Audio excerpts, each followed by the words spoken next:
Hello, my name is Priya Prakash, and I am the founder and CEO of HealthSetGo. And today on our Take with Expert Talks, we have two health experts with us who are joining us today. We have Dr. Sameer Gupta and Dr. Sonia Lal Gupta. I'll just start by giving a short introduction for both of them. So Dr. Sonia Lal Gupta is a US board certified neurologist specializing in headache medicine and vascular neurology. She is the director at Metro Group of Hospitals and Metro College of Health Sciences and Research, and has co-founded Voice of Health, a credible platform for medical and healthcare advice. So welcome, Sonia. Thank you. Thanks so much for having me here. And a short introduction of Dr. Sameer. So Dr. Gupta is an interventional cardiologist specializing in complicated coronary, structural, and peripheral vascular procedures. He is the director of Umkal Hospital in Gurugram and Director of Cardiac Cath Lab Metro Group of Hospitals, and also a co-founder of Voice of Health. So welcome to both of you. Today, of course, the topic of discussion is COVID and coronavirus. And I know that both of you have been across media outlets really trying to get into, the questions that the regular public has about coronavirus. Of course, not all of us are specialists. And definitely, we are both, we're all not as highly qualified as both of you. So we really want to know some of the basics. And today, the kind of people who are watching this are families. So how I would like to go about this entire discussion today is to assume that you have an audience of all age groups. So we know that all our kids are watching us, today. We also have parents, we have grandparents. So basically families who are tuning in to really get to know more about COVID. Someone said recently that the biggest epidemic is actually misinformation. So I think in order to overcome the epidemic of misinformation, it's really great to have you guys with us today. So I would like to start off with the first question for Dr. Sameer. So Dr. Sameer, the most basic question, how does one know that they have COVID-19? I think that's a very important question to begin with. And let me tell you, just because somebody has a headache or a fever or a runny nose does not mean that they have COVID. COVID typically, it's a viral illness. It's spread by this special virus called the coronavirus. And the name of the scientific name of the virus is the SARS-CoV-2. The disease it causes is called COVID-19. So that is just the basic of it. SARS-CoV-2 is a virus and COVID-19 is the actual disease. And some of the symptoms with this disease, as you have fever, you can have, you feel you can have a little sore throat of sorts, and shortness of breath is something, and body aches. So these are, it sounds like they're very similar to the regular flu, but the thing with this is you have shortness of breath, and the shortness of breath really is what kind of differentiates COVID from other causes of fever and runny nose. Also, you have to use your common sense. If you are somebody who has allergies, the seasons are changing, spring is in the air, and you have a runny nose, it could just be that. If you're having stomach ache and you have diarrhea, and along with that you have fever, it is probably food poisoning.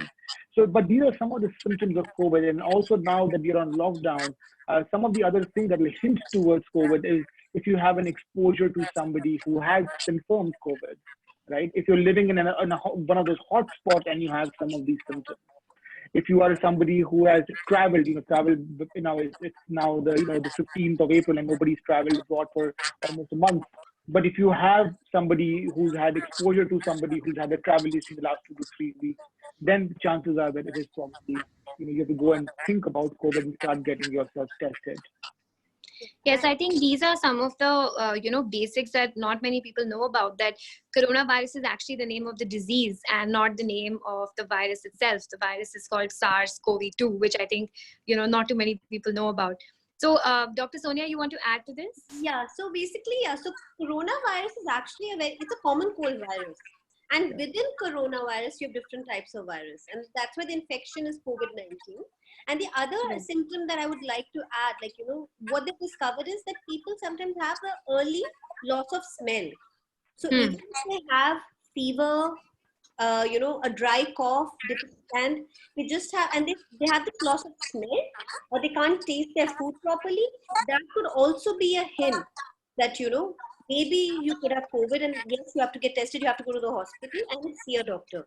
The other thing I think everybody has to be careful is that adults and children might present differently.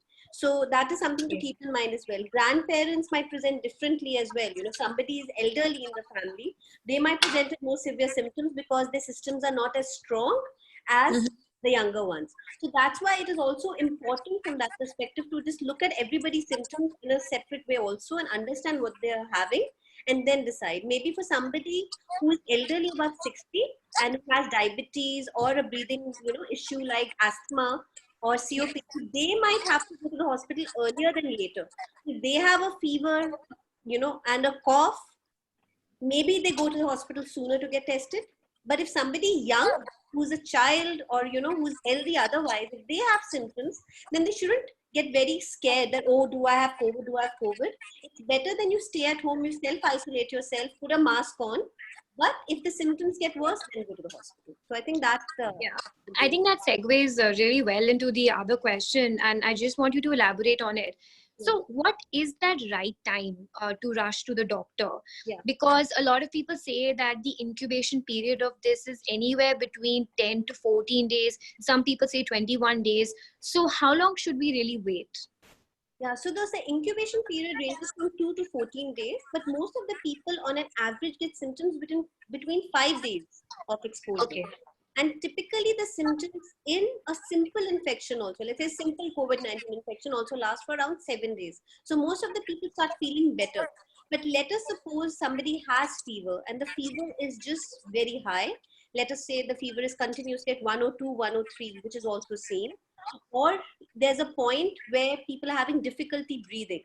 So the key component that differentiates people from a flu or any other viral or anything else in COVID is people start having difficulty breathing, chest pain. Even younger people at times feel they cannot breathe. And that is a sign that their oxygen might be going down because they're not getting enough oxygen into the system, because maybe their lungs are not working properly. And that's the time they have to actually go to the hospital. They should not delay it at that point. They should go to the hospital immediately. And that is of extreme importance. The moment they feel that, yes, it's more than 7 days, my symptoms are not getting better, or I'm having difficulty breathing early on, then it's better to go to the hospital right away. Yes, because, I was just going through the statistics and, I think people are usually very, very quick to panic. And with a lot of tests being available right now, every day you hear, about this lab has tests available, that lab has tests available, and testing is really opening up. So there might be a lot of consequences of that people just want to get tested. So yeah, Dr. Sameer, you were saying something. Yeah, I was saying just in agreement with what she said, that also that if you think if you're sick and you're home and you have other people living at home, like she said, just self-isolate yourself. Wear that mask at home, even though we don't know whether you have COVID or not, right? But just wear that mask at home, self-isolate yourself. Stay, keep different small things. Keep a different towel for yourself. Be the last person to use the bathroom. So the bathroom can be cleaned after that. Don't be the first person, especially when you're taking a shower and the steam and all that stuff.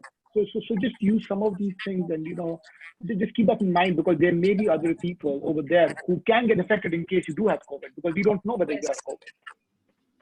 So, a lot of people say that this is, this is a disease that everybody, if only we all work together, we can actually contain it. It cannot be contained by one person alone. And being from a family where I know that I have elderly in the house, who might have had some pre-existing diseases. Every household today in India has certain conditions like heart disease, diabetes. Unfortunately, this population is more at risk. So anything special to keep in mind for the elderly at home? Any special way that we need to look after them? I think for them, it's important they don't go out. That's the most important thing. And that's where the lockdown becomes important. That, especially for the elderly, do not go out. Even our Prime Minister especially said that, Yes. So the elderly, please stay at home. Do not go out. And most importantly, if anybody else, like we mentioned, the family is sick, I think it's important to wear the mask and keep the 3 feet distance. If possible, actually a 6 feet distance.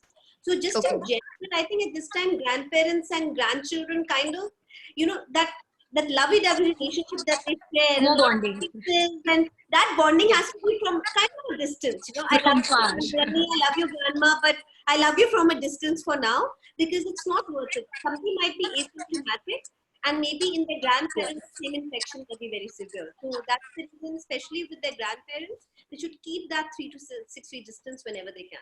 I think there's a lot of bonding going on at home, and all of us are spending more and more time with our family. So yes, I think it's important to keep that distance. Now, that being said, a lot of people are wearing face masks, and there is such a big, question around face masks. Face masks are sold out everywhere, right? I think even before the lockdown, the first thing to sell out was face masks and sanitizers. So people are in a frenzy right now, and there are many videos out there online where you can just take a cloth, measure it, make your own face mask. And if you saw our PM address, he first had his scarf up like a face mask, and then he put it down. So can you help us bust this entire dilemma? So Dr. Sameer, maybe goes to you. So should we use face masks at home, outside? When should we use them? So the controversy with face masks is far from over. The literature is varied, the jury is out there, but everybody, when they go out, should try and wear a face mask. Let's be clear. Everybody, when we go out, should try and wear a face mask. There are multiple pros, there are multiple people who are saying yes and no, but just wear a face mask, especially when you're going out. When you're inside the house, if you are somebody who's an older person and you have you have somebody with an infection at home, or you are the person who's infected himself, then please wear a mask at home, because you don't want to expose other people to masks. I'm not sure, you can give whatever statistic, or the virus is 95%, 90%, that's all fine, but wear a mask at home. And the question is which mask to wear. The N95 mask is not something that is required for people who are home, who are going out to buy the groceries or sabzi khareedne ja rahe hain. So they don't need to wear an N95 mask. For them, even a surgical mask or a homemade mask is fine. If you are a healthcare worker, if you're a doctor, nurse, you're working in the healthcare service, or you're working with, I would go even a step ahead. If you are somebody who is still working like we are, and you are exposed to a lot of different kinds of people every day, you're a shopkeeper, then then we can justify you wearing a N95 mask. But for all the other people, a homemade mask is actually sufficient. It will do the trick. It's simple to use. Just wash it in your regular soap and water. You don't need a surgical mask either. Yeah, and I'll add to that, I think sanitizing the masks. So when people make masks, they should make enough of them. And very simple, wash it in soap and water and hang it out in the sun for 4-5 hours. That actually helps get rid of the, virus. The other way to sanitize is to actually put it in a pressure cooker and boil it for 10 minutes. So that's another very simple way. That way is the virus completely gets killed and they can use it again. So again, homemade masks, it's a request actually. Stick to homemade masks. Right. For healthcare workers, they're right in the middle of it. They're having a very close exposure to such patients. So it's important that we have enough for them. So while we are going out for simple grocery shopping, I think let's stick to the regular masks. But of course, for hospitals and all, we have the surgical masks. Even the surgical masks, a lot of people are using them. Do not use them, because one single use, it's actually useless then. The one surgical mask actually gets wet. There's no point. You cannot use it again. And people use it for days and days and days. So that's actually worse than not wearing a mask. So it's a very thin line, so people have to understand. Yes. I think, both of you are the healthcare heroes that, all of us must salute. You're still working. It takes a lot of bravery, a lot of courage and strength. And, thank you from the bottom of my heart. And I'm sure all of, the people watching are very, very grateful to you for actually continuing to do this. But still, what we find is that there's a huge inequality right now on people who have access to these things, these masks, these sanitizers. There are a lot of, hospitals in different parts of the country. In fact, many parts of the country don't even have access to healthcare. So maybe one of you, would want to make a comment on, do you think that the Indian healthcare ecosystem, is it ready to deal with everything that's coming? I think at this point, we are trying our best, because somewhere we always knew that maybe we cannot deal with it. That's the reason a lockdown has come on in the first place. And that's why even, right now the government has extended the lockdown because somewhere we know with a population of 1.3 billion people, if we start getting sick at the pace of how US has gotten sick or how Italy people have gotten sick, Yes. if that happens in India, it can go out of control. And yes, I think the government is trying their best in whatever capacity they can. And of course, we can always find faults, but it's not easy in our health system. I think it's a lesson in a way for just in general that how much we have to improve our health system to deal with it. That being said, I think if the lockdown is followed and everything is done to the maximum, but of course it's a very difficult decision, because a lot of people who are suffering as well because of the economy and they don't have jobs and the daily wage workers. So you feel Exactly. people are hungry. So it's a very difficult decision at this point. Very tough. Very tough. And I think there's no right answer, honestly. Because Right.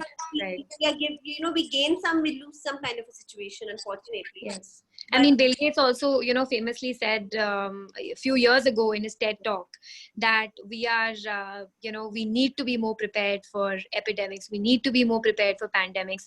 And pretty much no one heard that. A lot of countries have made more investment in their defense. And yet the strongest countries which have the best defense system don't have enough defense against an unseen, invisible virus. So I guess that, goes to show. Pretty humbling, I think. But yes, I'd like to add that this virus has crushed, I think, every country it has gone into, whether it's Europe, whether it's China, whether it's America. Some of these countries have had healthcare systems that we admire and we want, and even they have been crushed by this virus because nobody really, nobody really appreciated the way it would spread and the calamity it would bring. So I think we in India, I would like to say this, exactly what Sonia said, that, I think it's been fantastic that we are on lockdown. So at least we have been able to mitigate, to slow the spread, try and at least slow the slope of the curve, and that also buy additional time to get our resources ready. The way the government has gone and taken the hospitals, those railway bogies we read about on yes. some of the newspapers. I think that's all brilliant. I think they're doing a fantastic it's job. Really amazing. I mean, and I would say that this is such a leveler of sorts. It's like the richest of the people, the most royal people in the world, Hollywood actors, Bollywood. I mean, right to the person on the street. Nobody is immune to this. It's such a leveler in our time. And I think the reason why people are so affected is because it really hits home. It really impacts our day-to-day lives right now. And coming from that perspective, even our daily items, that we are going out to the grocery store, like you said, many people, one person in the house has to go out, get these groceries. So even in these daily, chores, when we get things from outside, different delivery services are opening up. So what should be the best way to deal with the items coming from outside? This might be a very simple question, but it's something that everybody wants to know. Absolutely. And I just got groceries today. Before I came back home, I bought vegetables. So absolutely. Right. And everything I was touching for a second, I was like, so the most important thing is when you go to the grocery store or when you go to buy vegetables is whenever we touch anything. So that is the key time. Please do not touch your face. I think everybody needs to remember that. Because it's human nature, we touch our face at least 2,000 to 3,000 times a day. We just keep on touching. Wow. Right? And it's just so natural, and we don't realize it. So especially when we go out to these places, we have to be very careful. So whenever we are handling these products, be as careful as possible. Once you're back home, a simple thing that me and Sameer do, we made like a dirty zone and a clean zone. So we get our vegetables, or we put everything in the dirty zone first, and then for our vegetables, for example, you want to wash everything in running water for at least 20 seconds. If somebody has a water shortage, they can even take, like a bucket, put water in that and they soak the vegetables in that for a bit so that they can wash it off. Let us suppose if you have vegetables that are a little bit like bitter gourd, they say karela, like that's a little more firm and your skin, that they should actually scrub with a brush to ensure that vegetables are properly clean. Another simple solution is people can buy potassium permanganate and make a solution out of that, and even rinse their vegetables in that, and that also helps disinfect. So I think quite a few people are trying to now rinse their vegetables when they buy it. So that's a great input. I think a lot of people will find it useful. Yeah, and once they wash the vegetables, make sure you don't touch your face again. Make sure you wash your hands. Of course. Again, people forget that. So that's No, people are saying that you should wear face masks just so that you don't touch your face. Yeah, I think it might be one way. Not touch your face. Exactly. And then for boxes or whatever cereals or anything else you get, just make sure you have a sanitizer and a wipe, and you can just wipe them out and leave them for 10 minutes. Or use a soap and water solution, or even a bleach solution. You can put like 100, like a small, like 100 ml of bleach in like a 1 liter of water. Make a 1% solution. Just wipe the boxes with that. Leave it, and then you can obviously use it if something emergent. Some people are doing is they don't touch their groceries for 24 hours, and only after 24 hours they actually use it. So that's another way. Leaving them. But but I feel that you should still disinfect them irrespective of of even leaving them for outs. But as long as you wash your hands before you eat, before you touch, after you touch anything, I think it should be fine. I think that's why people have to be. There is no data to show that you can get it from groceries per se, but you do not know who else has touched it. Maybe somebody sneezed on this box of fruits, whatever you're eating. Sure.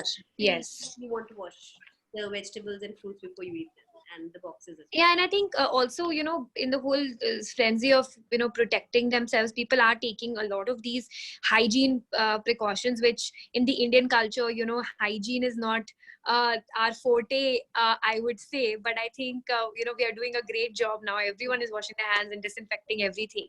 But one more thing that people are doing, and I know that some people did, was that they took the flu vaccine. A lot of people were also rushing for that.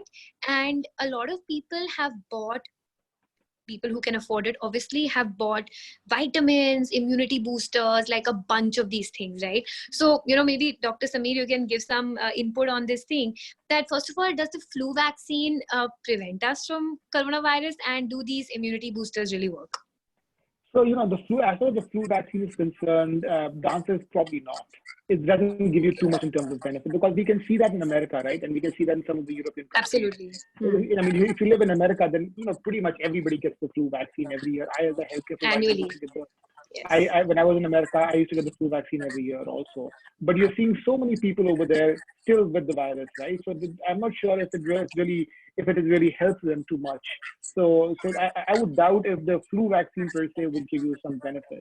Now, as far as other immunity boosters are concerned, immunity boosters, vitamin C, and all these different vitamins, multivitamins, there might be some benefit in them. It's not that, oh my God, it's a life changer. It's not going to be any of that stuff. But there are other simple things that you can do to improve your immunity, to reduce your chances of getting very sick with the flu, or at least mildly sick with the flu also. Improve your innate immunity, as they say. I mean, the vitamin C is definitely something which has been talked about. You can take whichever, adrak or tulsi or whatever else you want to take. But other things that you can do is you can eat healthy, right? Eat healthy. You're at home, have good food, good nutritious food. Don't have too much in terms of pakoras and samosas. Try and eat some good nutritious food. Sleep. Sleep is very good. It's an immunity booster. Get good 7 to 8 hours of sleep at least. That's good for you. And exercise. Exercise there is a lot of data for all these three things, whether it's sleep, food, or even exercise. If you can exercise, I know you're homebound, whether you go on the terrace, whether you go on your balcony, you just turn on TV and do yoga. So there are multiple things and ways around it. So I think these three things are probably going to help you more than any immunity booster, more than any Chyawanprash or anything else. Is trying to build resilience inside your body. Because we as at HealthSetGo, we keep on telling parents and children that every day you have to exercise, and they cannot understand why. They say, oh, we don't want to lose weight.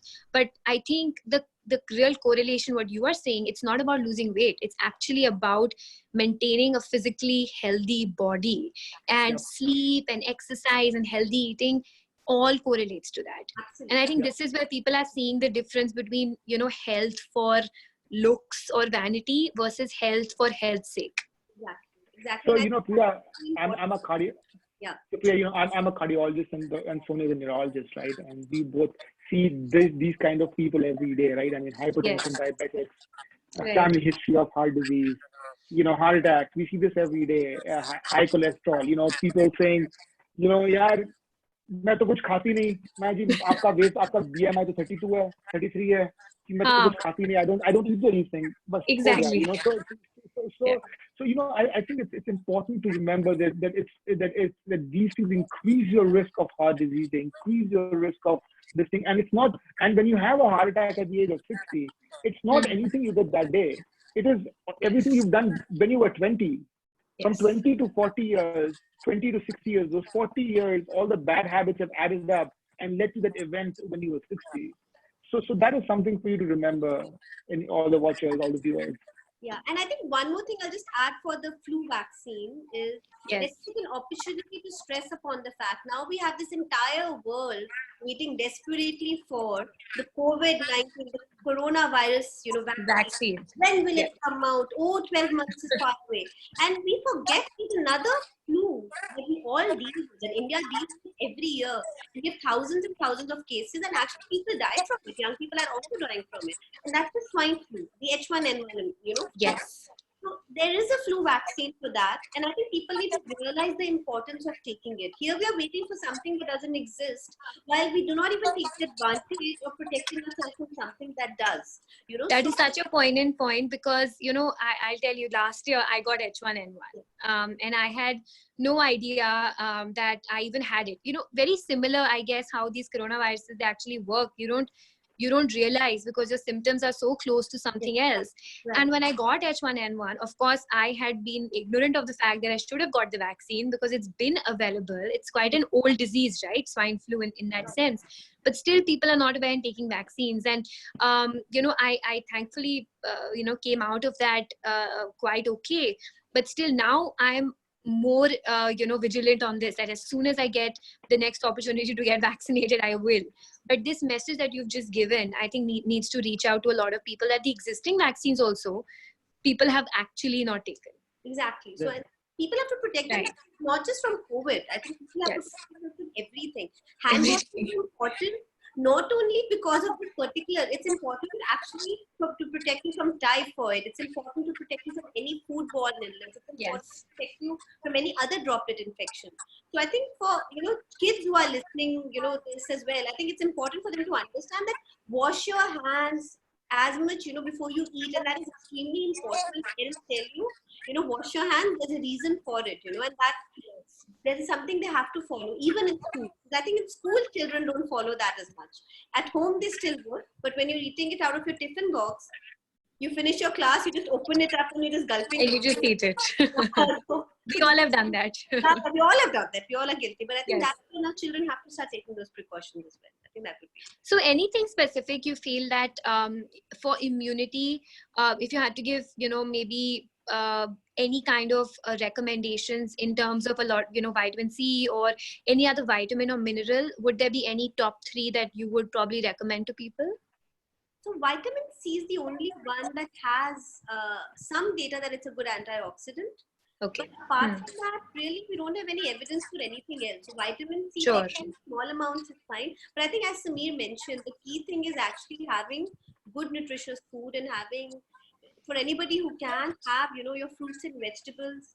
They're the best source of antioxidants, best source of, anything possible. And people have to remember not to processed food. I think the habit of having a lot of processed food is also overtaking India to a large extent. And people who are sitting at home during the lockdown are also having a lot of processed food. People at home in the lockdown, I think, we're all becoming cooks and chefs. Yeah. But the cooks and chefs and bakers of chocolate cake and pizzas and burgers. Exactly. So I think a lot of, people need to realize that the lockdown is a time also maybe to change their habits, which they've been having, for a long time. And interestingly, they say, I don't know how true it is, that it takes 21 days to form a habit or maybe slightly longer. And we do have that time thanks to the lockdown. So if people take that time to probably change their habits, hopefully we can get healthier people out of this lockdown period. Yeah, absolutely. I think we definitely should. I think that should be the goal for everyone. Those 3 things, Priya: diet, exercise, and sleep. I think that's a life advice. Yeah, not only COVID advice. Yeah. And I mean, I was just reflecting on the kind of patients that you look at, every single day. And unfortunately, I guess in India, especially, people come to doctors at the very last when things are, getting to a stage where they can't even manage it themselves, whereas they could have taken action way, way before. So I think this just goes to show that, people really need to use this as a wake-up call. Absolutely. Right. Absolutely. And people should also remember not to smoke. COVID Yes. actually found to affect smokers the most. So that's actually a very key Because point. it's a lung disease. Is that the reason? It's a lung disease. It affects the lungs, and people who are smokers are actually prone to it even more. So that's why it's extremely important that they do not smoke. So that's, I think, a key thing to remember, that that do not smoke. And I think that's a strong message, because India has one of the highest rates of tobacco usage. So,